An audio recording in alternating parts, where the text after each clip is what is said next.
New Mount Sinai Church in Gary donated the toys. This is the first time Gary police tried this kind of giveaway. In the newsroom, Pam Jones, CBS 2 News.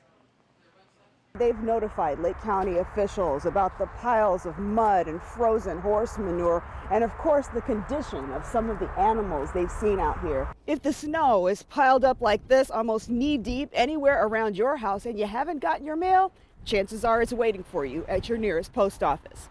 Reporting from Chicago's South Austin neighborhood, Pam Jones, CBS 2 News. Rob, you can see behind me, crews are wrapping up their work here. People's Gas says they have fixed the main. Now begins the process of restoring service to customers one by one, a process that could continue well past midnight. It's going to be a while.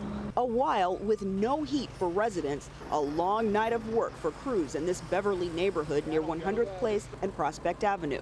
Chicago's water department confirms workers hit a natural gas line here earlier today. They're installing new gas meters in the whole neighborhood. The city came behind them and is installing new sewers. But I know that they're being very careful. I mean, they hit it, they shut it off right away. It means no gas for 91 customers, including these neighbors. I asked them what's going on, and they said, well, gas service is going to be off tonight. It'll give you more cuddle time.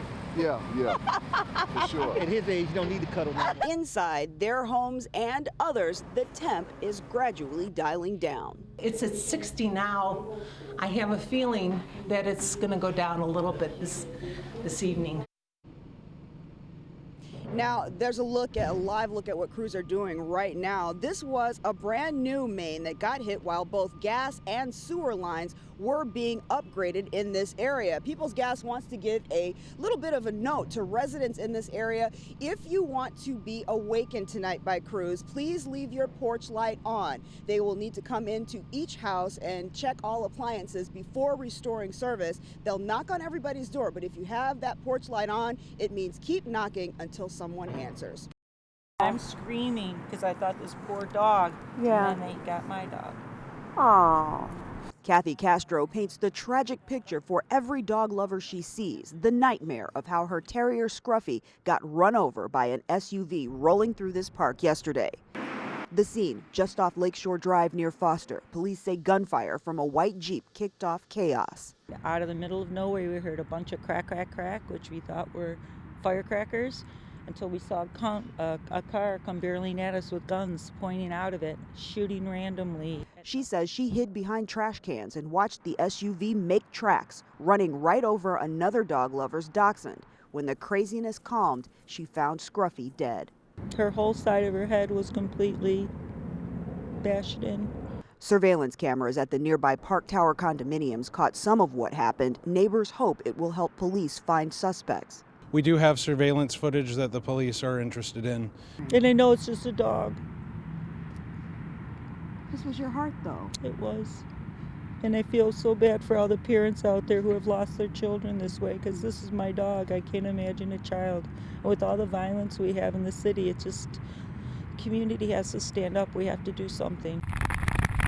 A rough ride through frozen slush for Chicago police on two wheels. Their bike patrol turned positively polar with tonight's negative wind chills. And when the weather gets like this, I mean, what is the key? Layers, a lot of layers. Stay warm, keep moving. To feel their battle to stay warm, we grabbed a divvy, strapped a GoPro camera to my head, and rolled with veteran officers Roy Humphrey and Michael Izaguirre. Hands and feet. Keeping your hands and feet warm, that's the main thing. They made zipping through rush hour in the loop look easy. Me, not so much. Sorry, go ahead. I'm not gonna hit you. A siren blast every few minutes to hustle illegally parked drivers along. Gotta move. Let's go. Izaguirre's warmth weapon, battery-powered handlebar mitts. Humphrey has the coffee cup holder, tools that keep them riding in some comfort while they keep the peace. I'm not cold. You cold? My hands are a little cold. I'm not cold. What? My hands hurt so bad I can't grip the right brake. Hi. This is so filthy back here. A lone horse left to survive in a cinder block shell of a home ripped apart. I don't see any food. I don't see anything. Katie Cross and Sandra Pina saw the horse from the road on the outskirts of Gary, Indiana, and knew they had to step in to check on the animal's health. You can feel all in through his collarbone. Yeah. Oh yeah, I feel his ribs. And they say they've seen more horses bearing apparent wounds of neglect out here off 28th and Wright over the last 3 weeks. The leg is he's holding it in, kind of favoring that one. I don't think the shoes are just too long. They need to be filed down. And sore on his legs. Cross couldn't find the owner of this horse, but today we found some answers from a guy who owns other horses down the street. We contacted a horse shelter because people are saying that the horses are neglected, not fed, and they're just malnourished. Ma'am, you don't know what you're talking about, okay? He says he cares for his animals and doesn't want them mixed up with the others. have you seen the other horses? Yeah, ma'am, they're right down that street down there. Do those horses look neglected? Yeah. They are. They tied up in a stall and everything. Residents say they've notified Lake County officials about the piles of mud and frozen horse manure, and of course the condition of some of the animals they've seen out here. And now the Indiana State Department of Health is looking into the case. Tonight, this horse stands in the dark and cold, waiting. Pamela Jones, CBS 2 News. The look of exasperation for stranded airline passengers like Ferris Lyle. I seem calm, but I'm really not. I'm just like freaking out because I don't know how I'm going to get home. He and thousands of others looking at canceled flights as a whiteout on the East Coast turns arrival and departure boards red. Lyle flew to O'Hare from Texas thinking it would improve his chances of getting home to New York. What have they told you? They told me that the flights wouldn't be available until like around Wednesday. So I was supposed to leave around 6. My flight was supposed to be at 6. And I was supposed to arrive there around 11. That is not happening. The East Coast storm also slowing the roll of goods getting shipped in and out of the area. This Chicago company normally moves 10,000 shipments a day. The wicked winter weather making for a rough ride. Even though there's a storm right now going on in the northeastern United States, it will impact trucking companies and shippers and receivers of freight as far as Chicago or even California. Effects that could be felt around the world with freight and passengers sitting in virtual gridlock until the calm after the storm. David Bowes just flew into O'Hare from London's Heathrow, afraid of checking in for a flight to Rochester when he knows that flight might well be cancelled, and if I check in, my bag disappears and I'm stuck here trying to find a hotel with no luggage or anything like that.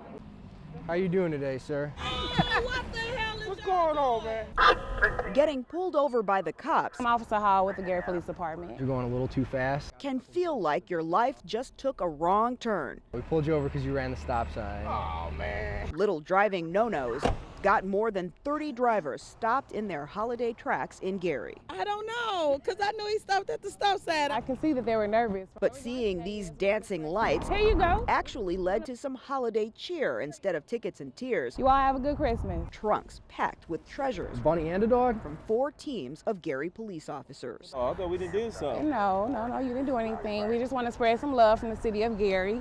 And I did notice that you all have children back there. To have some treats for them. They don't know what yet. I was shocked, like, thought he was getting in trouble. He got body spray, his sister a Disney puzzle. I got happy. A hug? Thank you. No problem. You probably don't experience that very much. No, and due to all the things that's been going on around all these different states, New York, we want to make sure that, people look at us from a positive perspective too. We're not bad people. We try to make people's days all the time. Sometimes we're not able to, but programs like this, like our Cops for Kids program we had last week, we took little kids shopping, like things like that, gives officers a good opportunity to actually interact with the children. I hope nobody had no heart attack though.